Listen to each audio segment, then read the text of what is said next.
me explain what Paul does. He's my Deputy Assistant Secretary for Installations, Housing, and Partnerships. So every Milcom project, every R&M project, all housing issues, he gets to oversee. So he's come here to take a look at some of the opportunities, some of the challenges that the bases face. I want to thank you first of all for your hospitality, for the wonderful meal. It was delicious. I got to say that. Couldn't make up my mind. It was very accommodating. It's always good to see Roger again. He left the Pentagon. He escaped from the Pentagon. Probably enjoys it out here a whole lot more.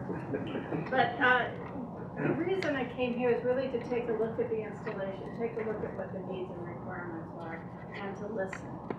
And to listen about some of the challenges that are being faced here on the ground, at the front line. One of the challenges that we have as an Army is that our budgets are getting smaller. And I think it was Sir Winston Churchill who said, if the money's gone, now we have to think. So we're trying to think about ways that we can better spend limited funding. Because the Army's #1 priority is readiness. And we want to make sure the troops that are deployed are appropriately trained. And so really we look at trying to man the Army at the appropriate size that the Army needs for the conflicts that this nation is facing. We want to make sure they're appropriately trained, because the risk when you deploy an untrained soldier is loss of life or limb. We want to make sure they're properly equipped, that they have the right tools, because again there the risk is loss of life or limb. But when it gets to installations and running our bases, with a decline in budgets, we've taken the biggest cuts in our base operations, because the risk there is not loss of life or limb. The risk is some of our infrastructure is not in the condition that we'd like it to be. Here, you have mold growth, you have buildings that age faster or decay faster, and you have some soldiers that are living in conditions that we don't think are right. But we've had to make some real tough choices. I think they're the right choices, because I oversee all installations worldwide, and we take a look at where we can make decisions, and we knew that we had great soldiers and civilians on the ground running our installations. They might be stressed a little bit, but they understand the priorities that the Army has had to make in order to ensure we have a ready force to fight and win this nation's wars. One of the challenges that we face in the installation community is that right now we have 21% excess infrastructure, excess vertical infrastructure. Now they're not always empty buildings, although we saw some empty buildings today. Quite often they're partially filled buildings. We have some bases where our barracks are 65% occupancy. That means they could take another mission in there because they have excess barrack space. And so you mentioned BRAC and base realignment and closure is what we need in the installation community. Because we've calculated that we could save $500 million a year through consolidations.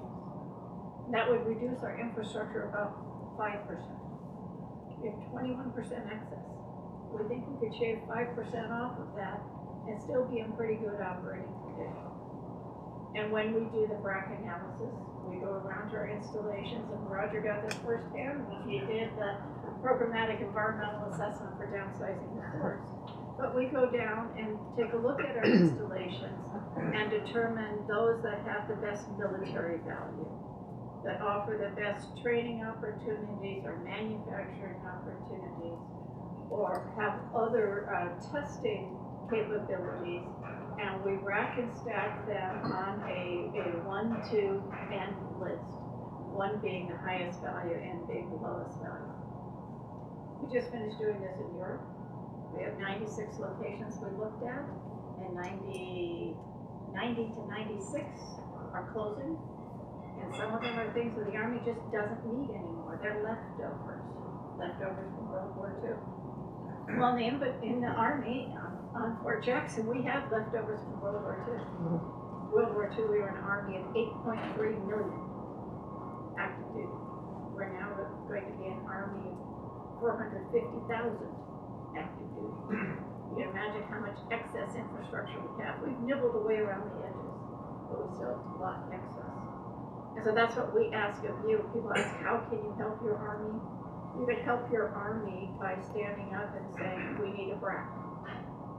We need to help the Army adjust their footprint to what they need to operate in the long term. Now, the last round of BRAC was in 2005. I think there were some benefits here, where Jackson saw some of those benefits. In any round of BRAC, there's no guarantee that your installation is going to be exempt from it, but there's a guarantee that it will be an open, transparent process when we look at every installation, when we identify the military value that that installation gives to the Army, and when we look at what the Army needs to reset our footprint for the next 50 years. So again, that's probably the best thing you can do. The other thing is to get us a waiver from sequestration. That would be very nice. But since that doesn't look like it's happening, especially with this Congress or for the next 4 or 5 years, then the best alternative is to give us the authority to downsize. Because I can right-size installations in Europe, I can right-size installations in Korea, and Paul leads a great team that does that work, but we're not allowed to do that in the United States by law. We are required to run installations ineffectively, and I don't think that's an appropriate use of taxpayer dollars. I would rather be efficient, and we know that we can be efficient. So I'd like to open up with any questions that you have.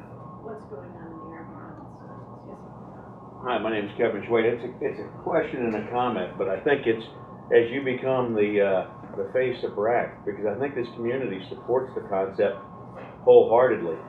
And there's a concept that we become appreciative of. It's enhancing readiness through BRAC, and that is that commander and that command sergeant major sitting over there are the only installation in the Army that's only mission in life is basic combat training. So you're going to get a better quality training based upon the command emphasis.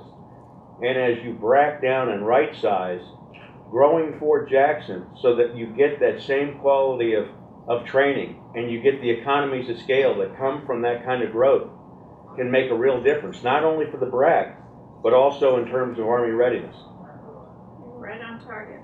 Thank you very much. I'll have to use that a couple of times, enhancing readiness through BRAC. That was the cleaner version from Roger got. The other thing I've said quite a bit is BRAC is better than ghost towns. Because a ghost town is what happens when you have a unit leave and you have empty homes off base, you have empty homes on base, you have empty buildings in both places, and they all deteriorate because there's no alternative. You're not bringing units in to make use and fill up the empty, nor are you repurposing it, and we've got some great examples of how bases have been repurposed as industrial sites. I'm going up to one on next Monday, Fort Devens in Massachusetts, where the Army Reserve took over all of the training lands, and Bristol Myers moved in with a large manufacturing facility, and a movie studio moved in, and the rest of the cantonment area became a new suburb for the community with hotels and restaurants, and it's really well developed, and the community says, we actually have more people employed here now and a better tax revenue base than we did when it was 100% Army. There's still the Army presence with the Army Reserve up there, but there is life after work, and we see that just about every location. But we really think it is readiness, and it is about consolidation so that we can gain the efficiency.